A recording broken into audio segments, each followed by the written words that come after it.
Sir Warner ಅಲ್ಲೇ war ಇದೆ, ತುಂಬಾ ದೊಡ್ಡ ಎಚ್ಚರಿಕೆ. ಥ್ಯಾಂಕ್ಸ್, ಒಳ್ಳೆ ಕಂಟೆಂಟ್.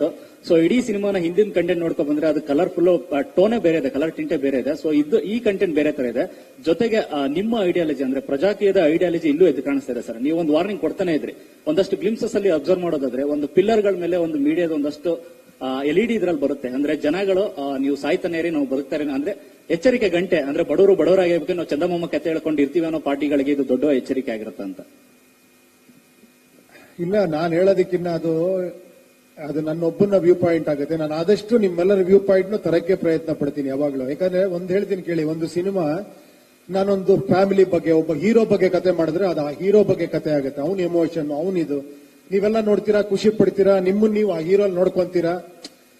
ಯಾರೋ ಒಬ್ರಿಗೆ ಏನೋ ಪ್ರಾಬ್ಲಮ್ ಆಗ್ತಾರೆ, ಒಬ್ಬ ಹೀರೋ ಎದ್ದು ಬಂದ್ರೆ ಫುಲ್ ಖುಷಿಯಾಗಿ ವಿಸಿಲ್ ಹೊಡಿತೀರಾ, ಹೀರೋಗಳನ್ನ ಸೃಷ್ಟಿ ಮಾಡ್ತಾನೆ ಇರ್ತೀರಾ. ಬಟ್ ನನ್ನ ಪ್ರಯತ್ನ ಯಾವಾಗಲೂ ಕೂಡ ಈ ಹೀರೋಗಳನ್ನ ಸೃಷ್ಟಿ ಮಾಡೋದೇ ಆಗಿರುತ್ತೆ. ಅದೇನೋ ಗೊತ್ತಿಲ್ಲ, ನಾನು ಆ ರೂಟಲ್ಲೇ ನನಗೆ ಮನಸ್ಸು ಎಳೀತದೆ.